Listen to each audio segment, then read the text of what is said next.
Hello. How are you? Pretty good for Wednesday. How about yourself? Pretty good for just getting the second vaccine. You're slacking there. I am I'm the least essential person out there. I'm sorry. I Oh, I me didn't have too, but any. hey. Well, did you cheat the system somehow before it opened up to people over 18? Yeah, I got in probably about a month ago now. I got in a couple days after it became available to people over 18, anyone over 18 in California. So Oh, so it's the state laws that messed everything up. Yep. I guess, but I mean, I got my second one now. It's not all that late. My brother just No, it got isn't. his Johnson and Johnson shot yesterday.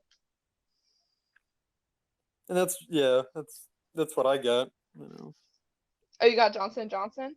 Yeah, I didn't want to go back for a second dose, and they're all effective, so it doesn't matter too much.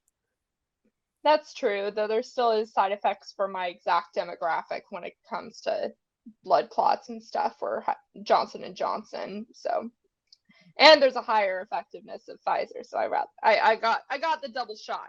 Yeah, so I took Yeah. longer because I chose to get the double shot. You're a cheater sneater. No. Any vaccine Well, is I mean, okay.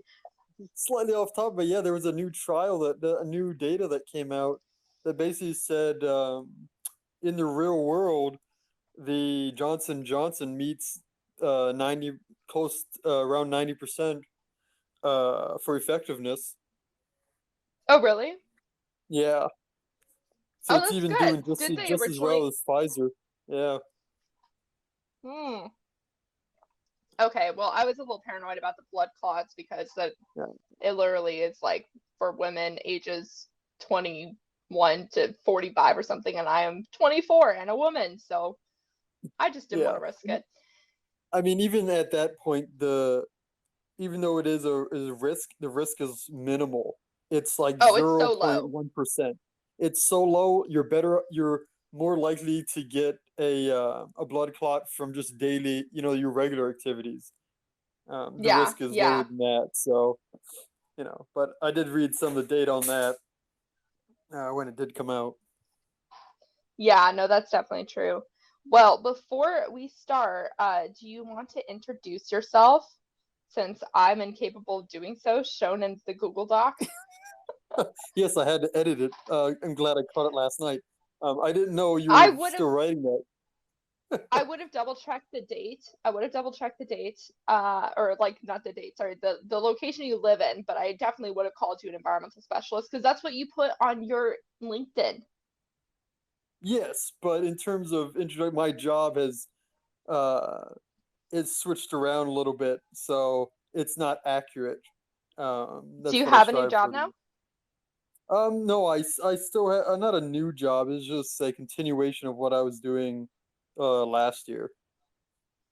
Oh, But okay. Because it's I think, all it's all the same stuff in my book. It all yeah, yeah.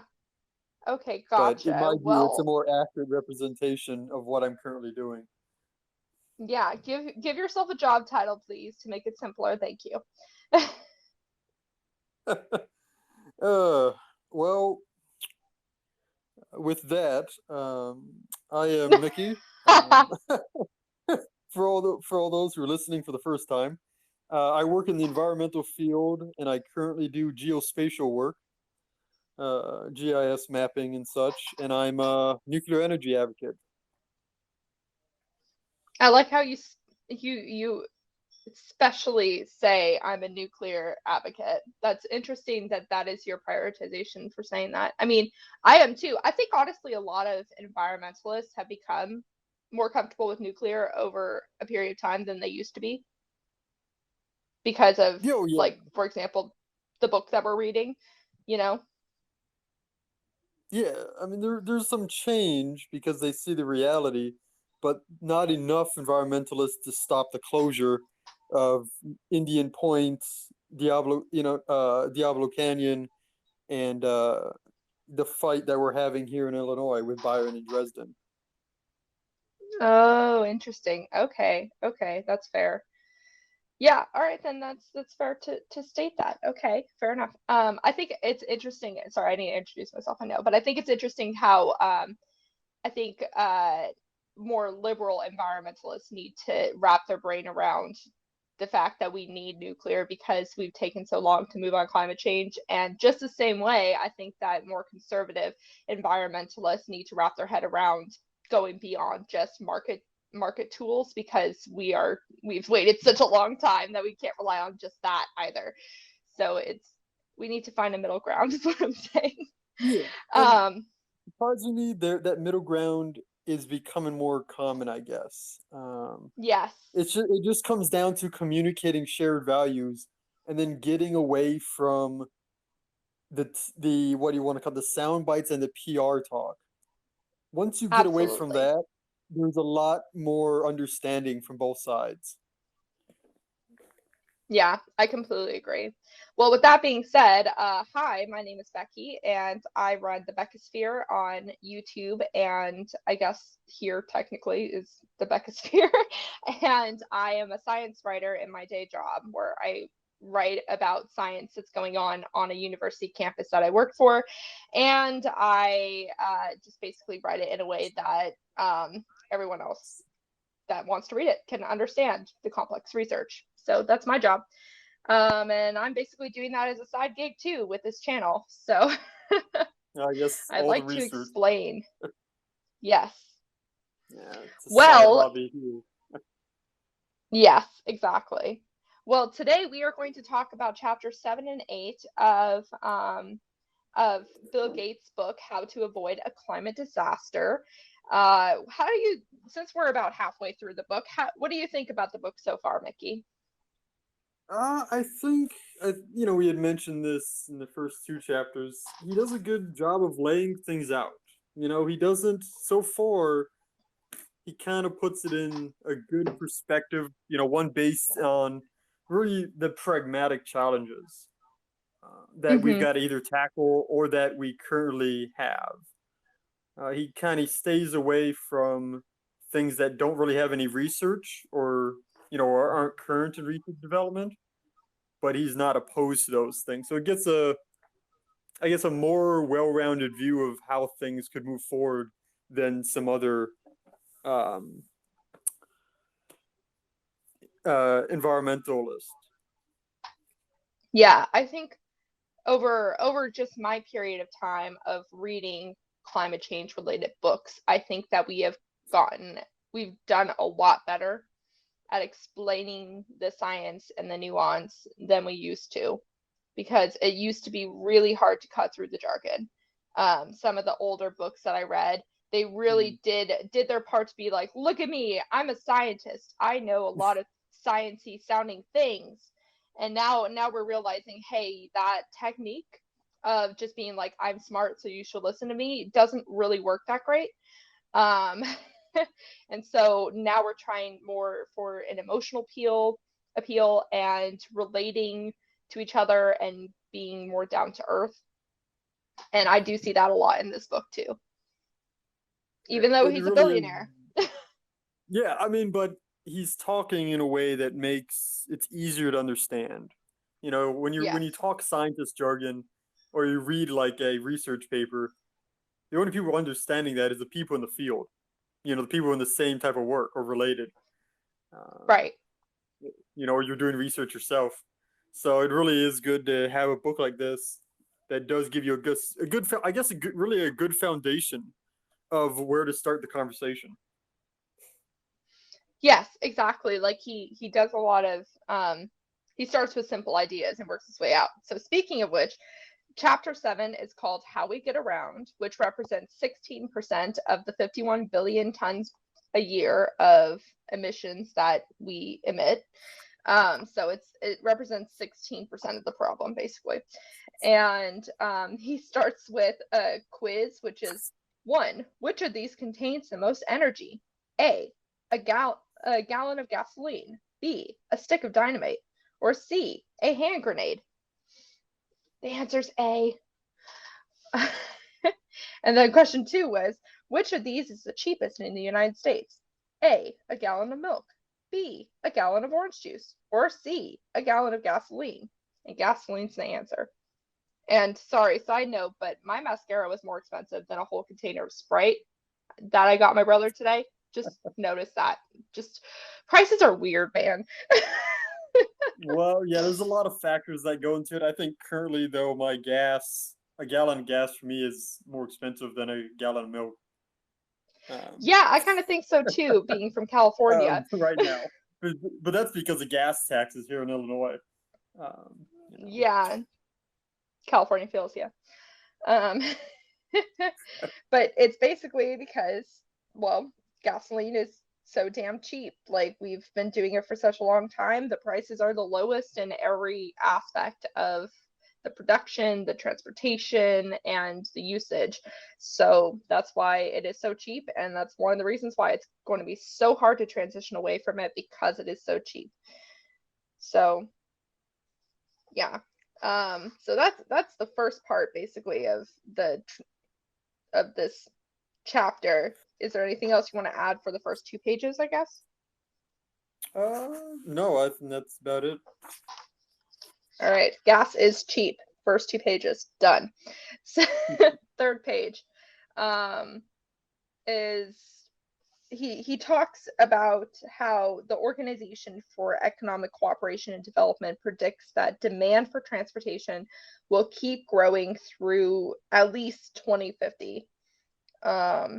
And that mostly is aviation, trucking, and shipping that accounts for all the emissions growth in this sector, because we're going to just constantly become more globalized when it comes to shipping different items, but also, domestically too. And so with that in mind, that not only do we have to fix the needs of our current modes of transportation, but we also need to prepare for a continual growth in this sector. And he especially talks about maritime shipping, which handles 9/10 of all the goods traded around the world by volume, producing nearly 3% of global emissions. So that's a especially large sector that we need to tackle. But it's also one of the most difficult sectors to tackle, as he will talk about in just a sec. He says these days nearly all the growth in transport-related carbon is coming from developing countries as their populations grow, get richer, and buy more cars. And he stressed the importance that growth is good, which I think is good to mention. That yeah, growth is good. Like, we don't necessarily want to like shoot developing countries in the foot during this transition. Yeah. Yeah. He does make that statement a couple times. I think within this couple pages, growth is good. Ability to move around people and services and goods is a good thing. We're not going to stop that. We shouldn't have to. Um, so he acknowledges that. Mm-hmm. And yeah, and then he goes into basically each part. So he first is going to talk about passenger vehicles, and Yeah. what we can do to decrease emissions in that area. And the obvious answer is electric vehicles, right? And we've seen a huge drop in the cost of batteries. He says 87% decrease since 2010. And with various tax credits and government commitments, we can continue to drop that price a little bit, to get us more zero emission vehicles on the road and to drop the green premium. And I think also, and I think he mentioned this, that also if we were to make gas more expensive, that would help us move. And we're already seeing that a little bit now with putting a price on the environmental impact of gasoline, and as a result seeing the prices increase in different states. Having electric vehicles looks more and more appealing. I mean, yeah, they're appealing if you have the ability to buy one in the infrastructure in your area. Right. So how is the infrastructure for EVs? I think currently, from what I've seen in cities, it's much easier um, Mm-hmm. to have, the EV charging station. Even the charging stations themselves are probably one of the things holding back EVs in terms of charging time, but that is changing with some new advancements in technology. Same with the battery storage capacity and the weight. That is changing currently with research and some prototypes. But one big thing I was reading, the biggest thing about EVs is long distance travel between charging stations. And there was an initiative, probably in the last couple months, 6 months or so, between two large groups of utilities wanting to put an EV charging station infrastructure through the Midwest. So if I think from Ohio to Arkansas, and then there was another one in the Southeast area. So Mm-hmm. if those two groups can come together and have some agreements, that would really kind of push that electric car. Um, I think there'll be more interest because that way you Yeah. see the infrastructure. There's more. It just looks more viable, more reliable to the everyday driver. Uh, Yeah, exactly. You know, it's interesting is, well, first of all, I think it's interesting that I don't really feel like he mentioned how common the infrastructure is in the US, which I was kind of surprised that he missed on mentioning how prominent the infrastructure is so far, because that would be a good thing to know. But also, as a Californian, I feel like I don't really have a fair assessment of how common EV infrastructure is in other parts of the country. So that's why I asked you. I was like, I don't know. I mean, it looks prominent here, but that doesn't tell me yeah, anything. that's the thing. It looks prominent, but it really is one of those things where it's not where people would like it to be, I guess. I Mm-hmm. don't, still it's 90% gas vehicles or hybrids. I think you still see more hybrids than electric vehicles currently. But it is that Yeah. chicken and the egg thing. Many people don't want to buy an EV because they don't want to be stranded. Even if you can go on one charge, charges you up for, I guess, a couple hours to charge or an hour to charge. Even if you get, maybe a couple hundred miles, nobody likes that uncertainty. Rather than Yeah. you can turn the corner, go to a gas station. But I think we'll see that change as the battery storage changes and the charging advancements. But I Yeah. think the And I biggest will thing in the say, oh, keep going. I mean, I think the biggest thing right now in electric vehicles, and that's kind of pushing that, is the electric truck thing. There was some, Yes. they you have a couple of companies that are, you have the Tesla Cybertruck, the Rivian, the Ford. I think there's a GM one, and that's great. Um, and there was a recent article that said, hey, this could be a real turn of events for car companies, especially the American manufacturers, Mm-hmm. and especially to get outside the city. Because, in the city, you could have a truck, but it's not doing you too much. It's mostly the suburbs and the rural areas. And they're saying if the electric vehicles in the truck version want to really take off, they need to balance the battery weight versus towing capacity and for field work days or through distances, because that'll be making it viable for the, I guess, the working, you know blue collar guy to drive the truck, to switch from the gasoline to the electric. Mm-hmm. Yeah, I completely agree. And I also will add that on Earth Day, President Biden dropped a fact sheet in the White House website laying out what actions the Department of Transportation, Department of Energy, and General Services Administration plan to take to enhance electric vehicle infrastructure. So, also at the federal level, there we are Yeah, seeing some movement specifically recently having to do with that topic. So I thought I would drop in that little news factoid. yeah. I But think what I thought because was, of that, oh, sorry, go. because of what Biden had said, those two groups that I'd mentioned were look. That's why they initially started their plan, because they know the federal government may help them implement that infrastructure across multiple Yes. states. Yeah, exactly. There's support now. Um, but what I think is interesting is throughout this whole chapter, does he even mention hydrogen?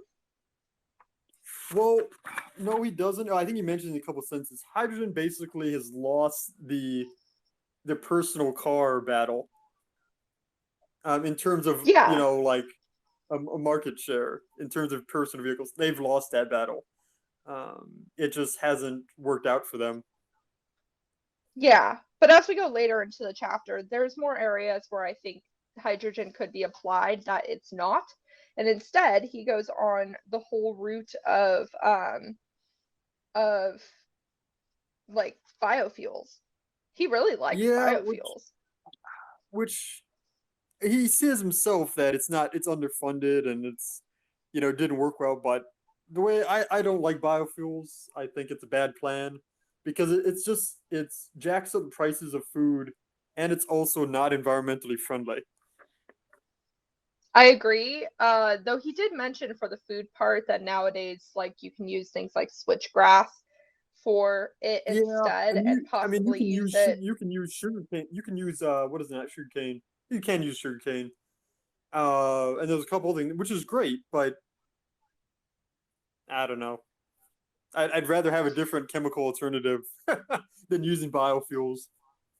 Me too, but I'll tell you, I think the one benefit that I didn't think about with biofuel is that it might be a good way to transition to cleaner source at least compared to gas in cars that are made for gas. So for those who cannot yet purchase a new car, unless there are government incentives for them to switch their car, I think that possibly using biofuels, or what's the other term for it that he used? It was biofuels and electrofuels, uh, which are the same thing, but it's just a different name. Um, that would be possibly a good middle point, kind of like natural gas in a way. It's a transition Hmm. tool, Yeah, so it okay, might so be. yeah, so you're talking about the flex fuel vehicles, Yes. which can use the biofuel mix versus gasoline depending on the engine type. Then there are a couple of flex fuel, but I think many people, I haven't seen. It's really just gas, and then your electric cars, and then your hybrids. I think hybrids will probably beat out the flex fuels for the time being. Well, I think so But too, but I don't not know enough. everybody I can don't buy a know new enough car. about that to say where the market share for flex fuels are in terms of a transitional, vehicle for people. Well, I'm just saying that, I mean, right now, a lot of cars already have like corn-based ethanol in their systems, that's already biofuel is commonly advertised as being, mixed in with the Yeah, fifteen gasoline for your percent or car, right? something. Yeah. Yeah. So I'm wondering, for people who are not able in the position yet to buy a new car until we get all the gas powered cars off the road, would biofuel slash electrofuel be a good transition point for the gas powered vehicles that are still going to be on the road for the next 15 years? Mm, I think that has to do with the engine, because those types of fuels, if they're not mixed with gas, do have a different burn rate, different ignition rate. So I'm not sure, but I'm guessing there are uh, some issues like that. But I don't know what the price increase for vehicle, and I don't think it's. I think you'd have to switch out the entire engine of a regular car. So I don't Oh, think it would would you? increase the price too much. Do what? Okay. I don't know. Like, also, that's another thing. It's like being able to switch out just like the engine versus the whole car kind of thing. Like, I mean, this is the part where I am so not a mechanic. I have absolutely no idea what Yeah, I'm talking about in this field. Um, I can't do. Yeah, I can't do that either. I know the minimal, yeah, but yeah. I, yeah, I don't know the trends offhand of they. It seems like car manufacturers really are preferring this. There, at least a handful of them are looking at this electric versus and hybrid as the next big car thing. Yeah, right. Well, okay, so bottom line, Bill Gates likes biofuel, which it was seemed pretty Yeah. clear since page one. I still disagree with him for the most part. I agree with you where I think that it's not a great route to go down. I think it's a very minimal benefit, and that we can find things that are better. And that goes further into when we talk about things like garbage trucks, buses, and 18 wheelers, which for some of those you can go electric, which he showed the example of Shenzhen, China, that electrified its fleet of 16,000 buses. But also, he then uses this as a very clear place where biofuels can be benefited or can have a benefit. And this is the part where I go, okay, why not hydrogen? As in to create a fuel or to be the fuel? To be the fuel. I think to be the fuel, I would think you would need a different type of combustion set Well, yeah, but to this is for run. like new vehicles. Well, yeah, I don't know. I guess offhand, I haven't seen any type of new hydrogen engine or something. I could see hydrogen creating fuels, and I think that's what he's referring to, electrofuels. Um, you know, made by that stuff. I could see that as an option for some of these larger, heavy duty vehicles. But as same with the cars, they've just kind of lost that battle, and they're better off, producing fuels or having some type of, for lack of better, an engine that uses hydrogen. Yeah, wait, okay, so I mean, this sounds bad because I'm literally about to publish a video on hydrogen power, but I mean, isn't hydrogen fuel like what do you mean that it doesn't exist? It seems like it definitely exists. I mean, there's already cars on the market that are hydrogen powered. Yeah, they exist, but they're just. I mean, I don't know enough about the hydrogen powered vehicle to say anything, but there's a reason why they didn't catch on, you know? Partially because Elon Musk shit on them. But That's yeah, no, they didn't catch on right now because there's no infrastructure to support it and it's really expensive. But that's partially because it isn't being implemented in very many places, so the prices haven't had a chance to go down yet. But as Biden, sorry, as Gates was saying in this book, is that when you get to a certain level of um, energy necessity for vehicles like large ships, 18 wheelers, and airplanes, you can't really use like electric batteries because they get so large to a point where they actually just weigh things down more than they help, right? It's like a bottom feeder fish pooping more than it eats to poop. Um, personal we experiences. uh, But off. Yeah, that's where hydrogen could step in because hydrogen has a requires less space and can fuel it faster and could go for longer, but you it's more were talking expensive. about fuel cell hydrogen, correct? Yeah. Okay, just making sure. What did you Uh, think I was talking about? well, there are a couple other things, but yeah, the fuel cell ones. I think it's just the tech for the fuel cell that's holding that back more than anything, It seems to me like the tech's kind of already there besides the leakage and the brittle problems. Like it needs to be which is improved. major problems. Yeah, but Yeah, I don't know. I just feel like it's in the same boat as as biofuels, where it's underfunded, it's really expensive right now, and it could use a little more research. Both of those are true. So it's just a matter of which direction we should go. And I'm just arguing maybe fuel cells might be a better route than biofuels for that. I I'd agree. Like especially for the larger stuff, the garbage trucks, Yeah, buses, and stuff. The hydrogen fuel cells makes more sense. Because I don't think they're going to break into the car market anytime soon if lithium ion improves as it looks like it's going to. right, right. Yeah, I think, well, okay, so for Americans, we like our big trucks. So maybe there will still be a slight market for hydrogen in cases where they want their big pickup trucks and they're willing to pay a bigger premium to have a car that does better via hydrogen fuel cells than like EVs. So it could be that maybe we just give an option on the market for hydrogen versus electric, but I mean, that would that's be just conjecture. preferable, to have Yeah. those options. I mean, that I mean, already I'm kind of not opposed exists. to seeing them on the road, so. Yeah.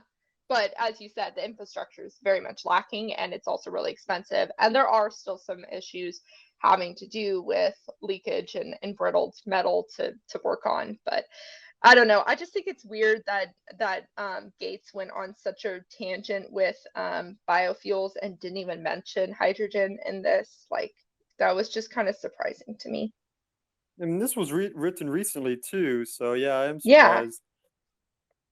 Yeah, I didn't realize that initially when I was reading it until I started doing the hydrogen video, and then I was like, wait a second.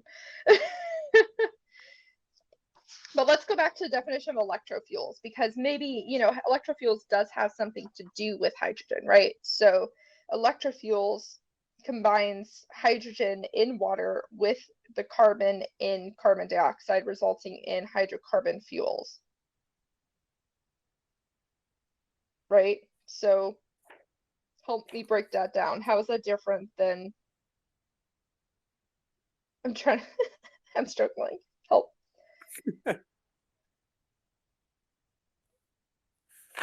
Hydro. Okay, I'm on so page 139, by the way. yeah, so you want to break how are How does how does electrofuels electrofuel? work? And would it Oh, be how do considered they? hydrogen power? Well, let's see. So It's almost electric like a fuels are reverse. or synthetic fuels are basically blah blah blah carbon neutral drop-in replacement fuels made by storing electric energy from renewable sources, chemical bonds. Okay, so it just sounds like it's you're making your fuel from hydrogen, in that But with sense. carbon dioxide. Yeah, you Oh, combine that's the the two main to make a difference. hydrocarbon. So it's creating Right. a That's synthetic fuel, a synthetic gas. That's the source is, I guess, clean. assuming you get the carbon from uh, carbon capturing instead of just making it somehow for this purpose. Yeah, that would be the factor there. But I Yeah. think the electric fuels would be an easier transition because it's the same hydrocarbons, but again, it's emerging. So I think there's very limited technology. Yeah. Yeah. So so what I'm hearing is it is as underfunded and has about the same level of research done as hydrogen fuel cells, but it's less clean. I don't know enough to compare it. We're gonna leave that That's statement fair. there. Okay, uh, fair enough, fair enough. Okay, well, do you have anything that you would like to add all the way up until page 144? Because I don't really have anything else to add because it's a lot of 140, biofuel stuff. blah blah blah. Well, 140 up to 144. So right before we talk about ships, or past one. Okay, Uh, past 144. ships and planes. Unless you Um, have something within ships and planes I you want to well, bring I up. do have something interesting with the planes. So, most aviation is one of the big ones because of the weight ratio they need and the fuel ratio to fly long distances and make it work. It's very hard to make that some type of clean transport. But there was recent research, and I found it probably earlier this week on one of the things that I follow. And it was talking about basically converting plastic waste, polyethylene, into jet fuel within an hour. So it was very What? interesting. Where they were talking about they can take the plastic waste, polyethylene, and a couple others, and they use a chemical process within an hour. It's jet fuel. What a great way to get rid of waste and still power the aviation sector. That That would would be be. That sounds like phenomenal. if they can. I mean, that's an hour. If they can really get that going, I guess to scale, uh, that would fix two problems at least for the short term. Yeah. You could So my still question, can you continue to use plastic and create jet fuel. yeah. So my question though is, what's the byproduct? I think it's the byproduct in terms of just changing the plastic waste into jet fuel. Yeah, what comes out after you burn the jet fuel? I mean, because it's a hydrocarbon, it would just be about the same. I'd Oh, assume, unless they change the hydrocarbon, yeah, I don't know. which I don't think they would. It turns into jet fuel, so they're just two different types of hydrocarbons. So just converting one to the other. Oh, that'd be cool. Wait, that's so wow. Send me that link. Um, Yeah, I have it saved somewhere. You can post it somewhere. Another one, it was probably about a couple weeks ago. I was talking to somebody in the town, and he's an aviation guy, uh, probably about half an hour north of me or an hour, and he works at a small airport. And I was briefly talking about him about electric stuff, and he told me that even though it would be very improbable for large Boeing 47s, the 747s to switch to electric batteries or anything. There are a bunch of airports they have local flights and they have a set of airplanes that they charge that are purely electric airplanes for short local flights. And ooh, that's great. So they've done a little bit of switch up to save them some money there. yeah, So yeah, those are that's two really things to encouraging. really kind of keep out for that research and just more smaller airports doing regional flights that way, because that's the only way it makes sense for them in terms of charging and distance on that charge. Um, Yeah. that's that's what I got for airplanes, and then shipping shipping again.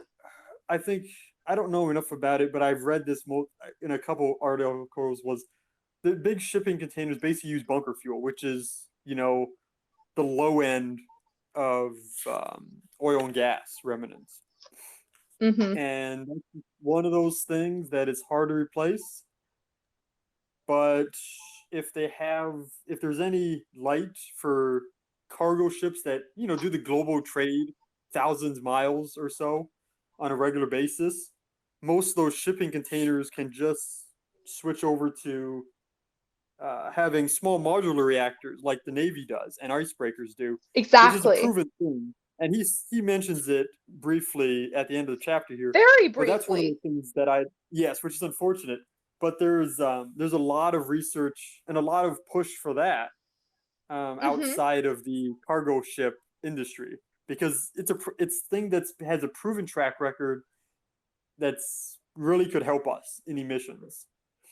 Yeah, yeah. That is another area in this chapter that I was honestly disappointed about was that he didn't touch more on small modular reactors for shipping.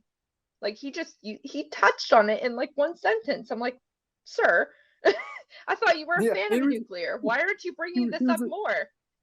yeah, well, he's a bit of a Debbie Downer on it too, which is annoying. It's like, at least you make sure the fuel doesn't get released. Like we've never had an issue with the Navy or any of the icebreakers ever that having that happen. Yeah. So it's just really a industry move. If bunker fuel becomes something that's unavailable, maybe that's when they'll start switching. Yeah, exactly. Um, well, I think the all of it boiling down um is basically, as he says, um, use electricity to run all vehicles we can and get cheap alternative fuels for the rest. And that's basically the gist, you know. Uh, and he talks about lowering the green premium some more because he loves talking about green premiums and stuff. And I mean, we're already seeing green premiums really drop for EV technology, so we're already seeing that firsthand for sure happen. And I think we're going to see that more for things like the uh, nuclear powered ships or hydrogen power in instead of biofuels or in addition to biofuels, or I don't know, but like we're going to see those prices continue to drop thanks to an increase of demand, a increase of tax incentives, or lack of, or a drop of tax incentives the other way Yes. Yeah. for fossil fuels, and also just government support, which we're already starting to see as well. So I'm excited about the transportation sector, even though it's surprisingly only 16% of emissions we have to think about. It is a very prioritized area in our minds for ways to reduce carbon dioxide. I feel like it's one of those ones that we've allowed ourselves to dream on. And because of that, we've come up with some really cool solutions that just need to become more price comparable. No, I agree. Yeah. Yeah. Okay, well, with that, let's go into chapter 8, which is how we keep cool and stay warm, which represents 7% of the problem. And the problem, again, is 51 billion tons per year. So he's talked, the first thing that I found interesting they talked about is, well, he first started talking about AC. Hmm. And what I didn't think about, which he said, which was really interesting, is how much modern economies depend on it in the way of keeping servers for computers cool. I totally didn't even think about that. But that just prioritizes the need for sustainable AC even more, because I mean, I was more in the mind, which he'll get to more later on, building buildings in a better way to stay warm during the winter and cool during the summer naturally Hmm. without having to use as much AC. But that's a really Yep. good example with the computers, that we just really need to just do better with our AC systems too.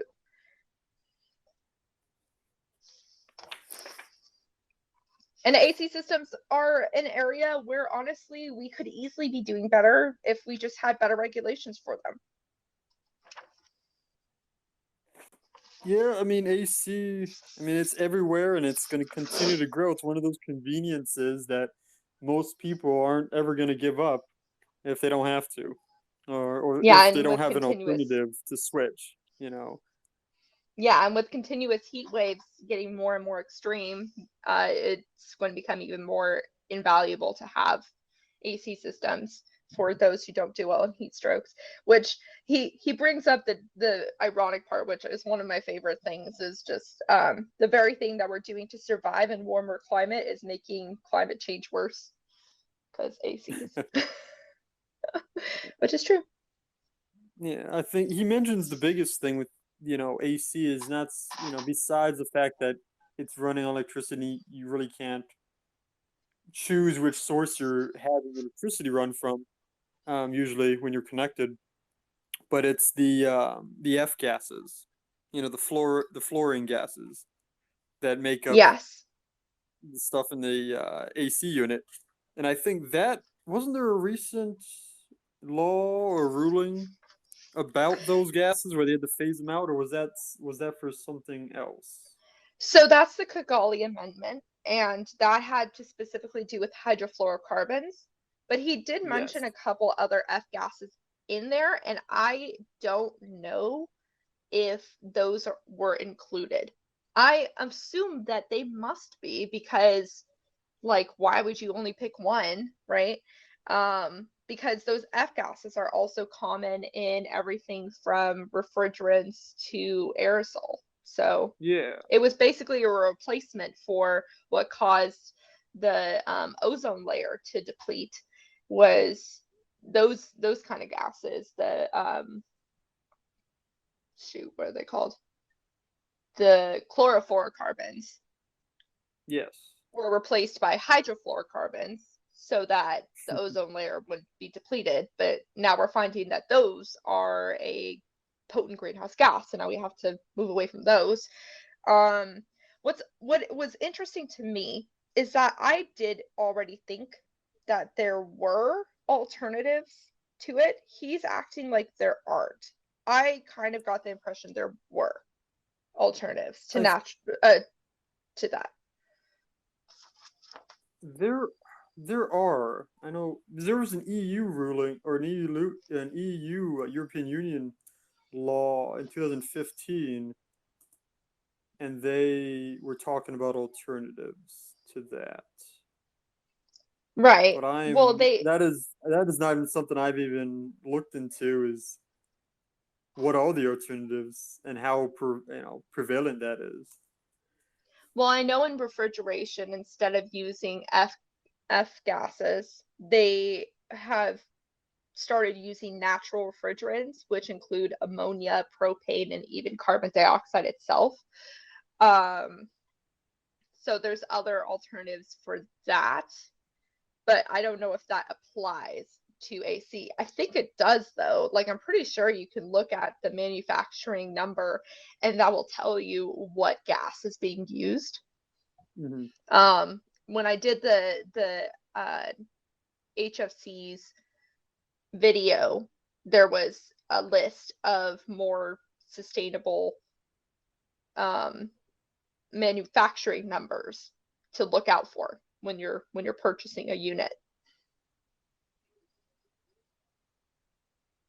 And that did apply for AC too. So again, I'm a little confused by him acting like there's nothing that exists to replace them. Maybe, I mean, I'm sure more research could be done and we could find better ones, but I'm pretty sure there's already more natural refrigerant molecules out there or chemicals out there to use instead of F gases. Yeah, I think there are. It might be that he's looking at the United States because This I think applies in it's the more. US. Do you think he's not mentioning them because he's just looking at the US in that aspect? Because in the EU, it seems to be much more prevalent to have those alternatives in place. I think the US just recently added hydrofluorocarbons to the Clean Air Act of things to ban. So that would imply that there's already alternatives in this country too. And the manufacturing labels that I mentioned are applicable in the US. So Well, I have I no just idea. yeah, I don't know. I mean, I think it's one of those things that just kind of flies under the radar, and the only people who really know about it are the AC and the HVAC, you know, contractors. Those are the only people who kind of keep tabs on that stuff. Yeah, yeah. But that's Because I another just example where it seems like he's kind of almost more pessimistic than you need to be on a couple things. You know, like he's yeah. underplaying some of this stuff, which is kind of weird to see him do. So I don't know why that's the case. I mean, I'll double check, but I'm pretty sure just from like doing a video on HFCs that there are alternatives. I'm pretty sure if Yeah, I I mean, rewatch my video and look at my sources yeah, that they I exist. just looked up a quick guide to alternatives, and Yeah, there's about five different um, gases for just for AC units yeah, and refrigeration. So it's there, and I'm sure it's what I mentioned before. Is the only people who are keeping track of that stuff is the manufacturers and the contractors, who are in that industry. Right, but if you're researching for a book, wouldn't you know that?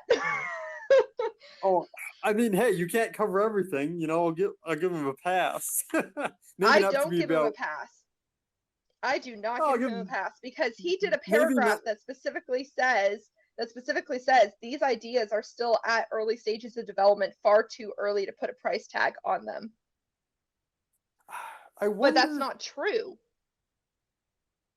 could that be a case where when he was gathering this information, it's advanced so quickly that No, because I did my HFCs video last year before this book was published.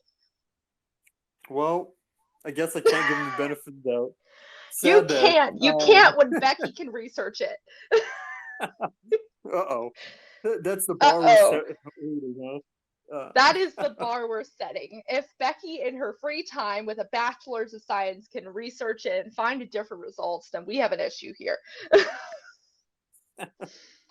So Bill Gates, come at me. Maybe I'm wrong on what you were referring to, but that struck me immediately when I read that did not seem correct to me. But okay.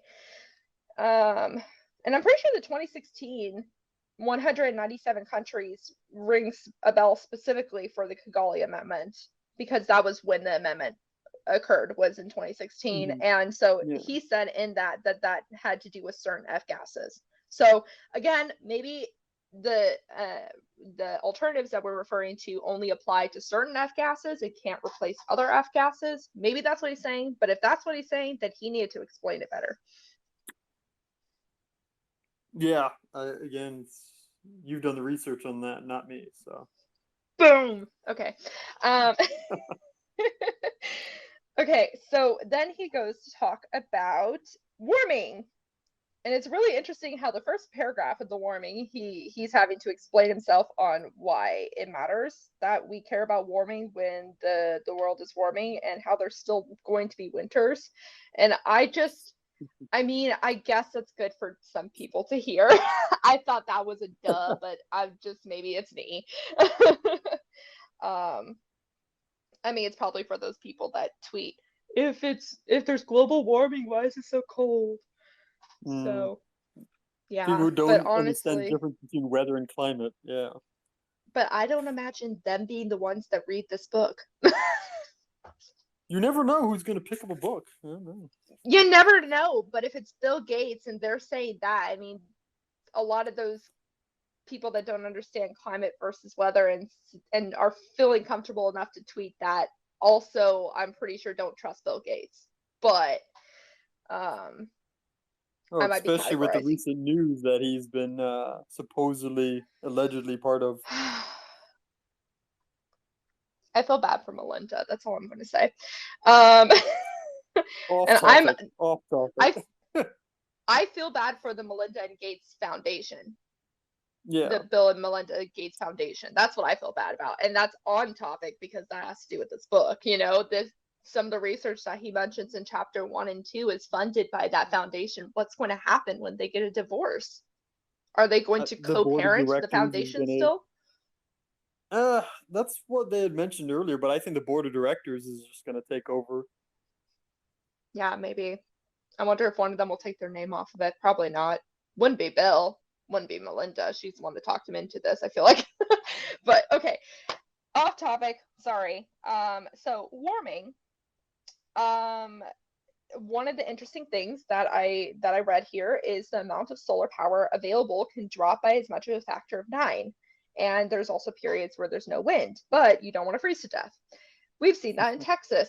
Notice that he's not saying that the wind turbines freeze. That wasn't a thing that he said, because that's not the problem. The problem is intermittent energy production. Anyways, um, so he said the path for zero carbon for heating actually looks a lot like the path for passenger cars, which is electrify what you can and get rid of natural gas water heaters and furnaces and develop a clean fuel to do everything else. So yeah. I also thought it was interesting how it actually is makes good economic sense for individual households to switch to all electric heating and cooling systems because it saves them money. That doesn't necessarily mean that the money will magically appear, but I'm also thinking maybe that would be a really easy area for government incentives to help with that. Yeah, I think anything that lowers the price of your heating bill is always helpful. Yeah. So there was some, I don't know where I read it or heard it, but they said basically switching over to what is considered a heat pump is basically you save, I think, like $300 or something regularly. Right. So that's pretty good. So then it's just a matter of getting over the initial possible higher cost of Yes. installing that to save money long term. And that's that's really the tricky part for a lot of people, is recognizing by making that short term bigger spend, you will make more money in the long term. We don't really like to think that far ahead. So, Many people don't. no. Which is But why what is it? currently only 11% of American homes use heat pumps, which is astonishing. Yeah, there was I was listening to an environmental podcast, and they were talking about young people buying houses, and realtors are more seeing people, younger people, along those lines, environmentally conscious people, asking for houses with energy efficiency, with heat pumps inside the house, Good. and many times asking about retrofitting. If that house has a furnace, Mm, if they can, finagle somewhere they could retrofit a heat pump into there before they move in. So there is yeah. some type of interest in it. I don't know if I misheard or not, but That heat would be a very pumps smart thing to do. Sorry, go it ahead. would. Heat pumps can produce cold air also, correct? Yes. And so this was on, I think, the same environmental podcast. They were talking about heat pumps and why more people don't have them, and be outside of the initial cost of replacing them into a regular building, and outside of putting them in a new building. It's the fact that people just don't understand that the technology has advanced so much that basically you can put a heat pump in, and you can get rid of the AC unit and your furnace. And so you have a two-way system, which saves you even more money rather than an AC unit, which is a one-way system. And I thought that was very interesting. That I don't think enough people know that you could put a heat pump in and you don't have to deal with your AC unit and your furnace no more. Well, not the furnace, Yeah. but the along those lines. And he said basically the biggest thing holding back heat pumps is the fact that people still have AC units. Yeah.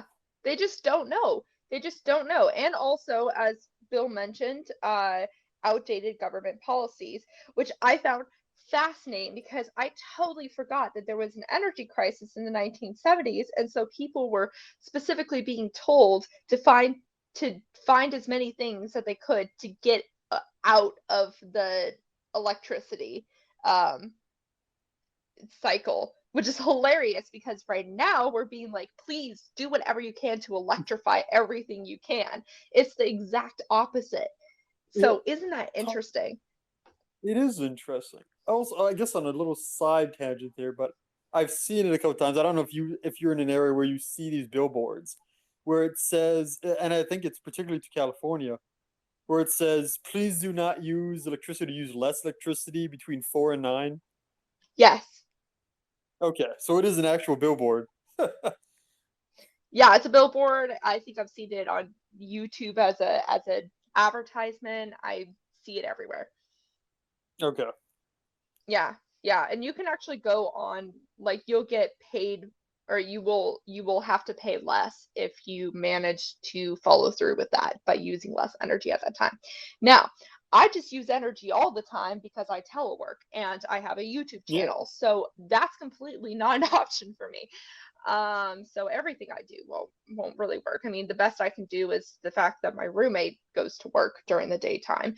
But even still, like, I think I'm trying to think of why that is. I think it partially has to do with just evening out how much electricity is demanded during a certain time frame, and that time frame between 4 and 9 is the most electricity demand intensive period of time. So they're trying to even it out. And that's important for specifically things like renewable energy, where there's intermittent energy available. And so sometimes if you overuse the amount of electricity that you have, then you're just going to be out. I don't know why that's the case if we have something like fossil fuels that should cover that. So I'm not sure Well, why. that's poor planning on their part, because they have to predict what it's going to be, and if their grid doesn't have the the generation coming in what it's supposed to, there's a potential for a brownout or a blackout if too many people use electricity when it's not available. I would think, right? Yeah, Is that yeah. how it works? Yeah, and you have renewables plus bit of hydro plus the natural gas, which is just on time Plus nuclear. generation. You have one nuclear plant, which is unfortunate.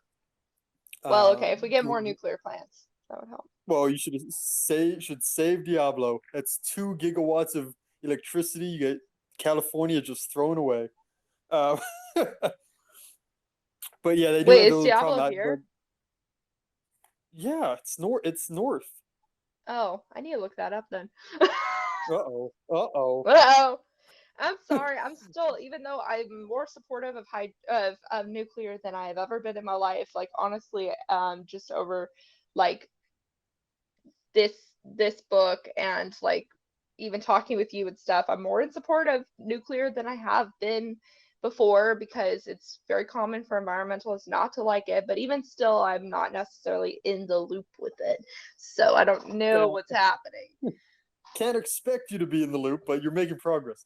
Uh, Yay. but I think Diablo is. They had a big battle probably a year or two now, and they're basically closing because of politics. Mhm. But that I think that fight's gonna go to the bitter end if they can help it. Well, is there any way that when fossil fuel things are or sorry, when nuclear plants are decommissioned, there's a chance to put them back online after they've been decommissioned The politically, way or is it just regulations are and the way things work, if it's decommissioned, it is almost impossible to get them restarted shit? due to regulations in NRDC Mhm. policies, which is why we try to prevent the premature closure of plants any way Yeah. we can. Yeah. Well, if you come visit Mount Diablo or the Diablo plant or whatever, hit me up because then you'll be in California. Um, so okay, so in this chapter, he also brings up advanced biofuels and electrofuels again. And this time it has to do with because heating requires so much electricity to use, it still might be better to use a form of fuel as heating instead of electric heating. Um, but then there's heat pumps. Wait, so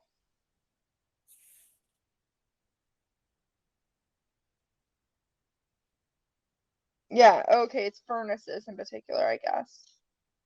Mm.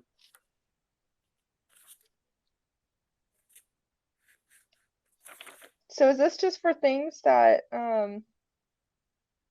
oh, it's again, it's the same sort of thing as passenger cars. He's making an argument that it might be a good transition tool for those who can't immediately rip out their gas furnaces and water heaters.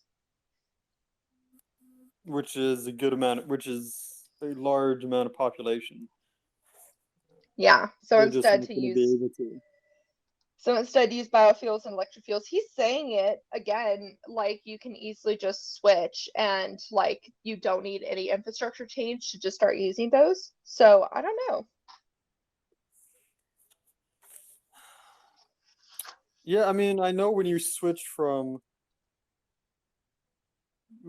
out the heating unit, you have to deal with all the ductwork and stuff. Mm-hmm. But you know, if it's just a furnace, then yeah, you could probably possibly pump uh biofuels into there. Yeah. Yeah. So yeah, again, bottom line, he likes the hydrofuels and biofuels, but they're still very expensive, so they're not the best. But maybe they could be used as a transition tool somewhere, but they're definitely not the end all be all anywhere. So yeah. No, um, no. and the last thing that he talks about in this chapter, so the last part we are going to talk about today, is just constructing buildings in a way that is more uh, efficient and sustainable.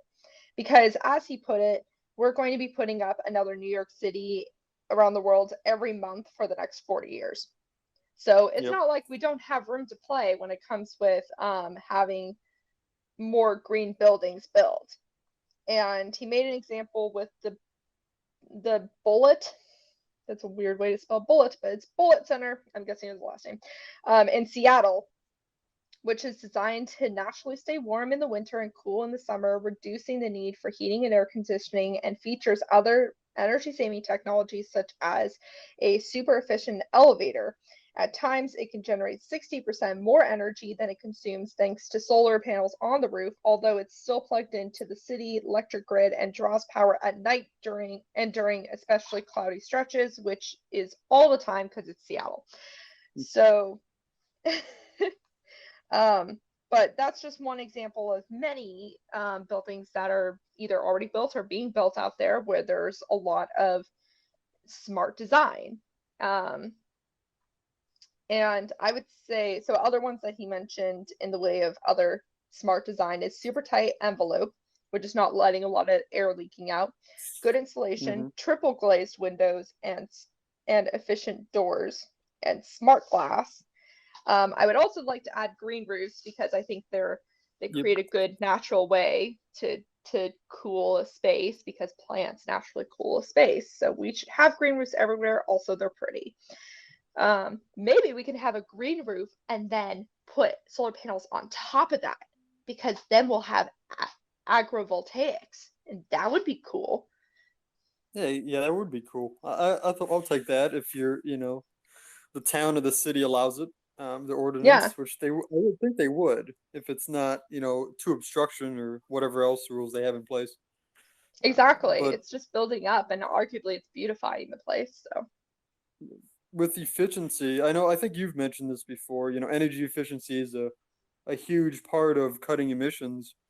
Mm-hmm. And you always hear, at least I think it's here in the US and probably, I think mostly here in the US, that you hear the statement that the coal to natural gas switch has cut emissions, you know, considerably.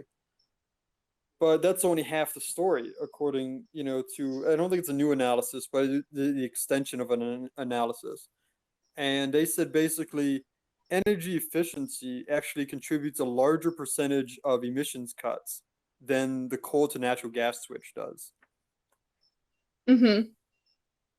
Right. Yeah, yeah, no, exactly. Here's again a great example of how he doesn't talk about energy efficiency until like literally the last page and a half. It's always an afterthought. It's always an afterthought. And I know that's partially because people can't afford to just do that. But if there's a government push and incentive to do that, and we prioritize it a little more, for small, easy fixes, such as changing to a heat pump and replace when you need to replace a window, replace it with a better window, things like that. that if we just talked about it more, I think there would be more people willing to do that, but they just don't because they don't know. Because we need to stop making it just an afterthought. Yeah, that's half the battle of the knowledge of that being available. I think the same thing is with the heat pumps and some of this other stuff. It's if people know it's available and it's either they get some type of rebate or whatever it ends up being, or it's just within cost, they will choose that every time over the usual product. Yeah, yeah. And honestly, some people are, I mean, we're seeing this with greenwashing products every time. If this wasn't true, then there wouldn't be such thing as greenwashing. But people are more inclined to purchase something if they think it's good for the environment, even if it costs a little more. Yeah, it's a Now, nice fuzzy feeling, isn't it? it's a nice fuzzy feeling. Honestly, it is. It really, really is. And we are seeing that with greenwashing. If that wasn't true, then greenwashing would not be an effective advertising strategy as it is, you know? Oh yeah, that's how they get past most people. Yeah, yeah. So, anyways, those are the main parts that I want to discuss in this chapter. Is there anything else in the last like page and a half that you want to make sure gets brought up before we say goodbye? No, I think that's about it. Okay, great. Well, I think we have how many more sessions of this do we have? There's 12 chapters in all, so we have two more sessions. Oh, we're just moving through this book. Yeah, We're so that should be cruising. yes, things should be pretty. Yeah, 2 weeks. So basically, first week of June, end of May, Yeah. we'll be done with this book. Yep. Hey. All right, great. And then later today, you will see the hydrogen video come out. It has been recorded and everything. I just need to finish editing it. I'm now going to double check and make sure that I have the facts triple checked and stuff because, you know, obviously I do that every time. Let me clarify. But especially with the talk of the fact that Bill didn't even bring up hydrogen, I'm just going to triple check that all the pros and cons are teed out well. Um, and yeah, so Yeah. you'll hopefully see that later today. Thank you so much again, Mickey, for helping me with the sources for that and everything. I'd love to work with you in the more in the future regarding things like that. So No, yeah. not a problem. I always enjoy you. Most of the research I have on hand, anyways. So I'm happy to spread it around. Yes, that is it's good to reuse information like that. That's how freelancing works. Um Anyways, that being said, thank you so much for any who listen and will listen, and we will see you on stereo here on next Wednesday at 5, and then we'll see you at 6 premiering on YouTube. So yeah. Bye. See you.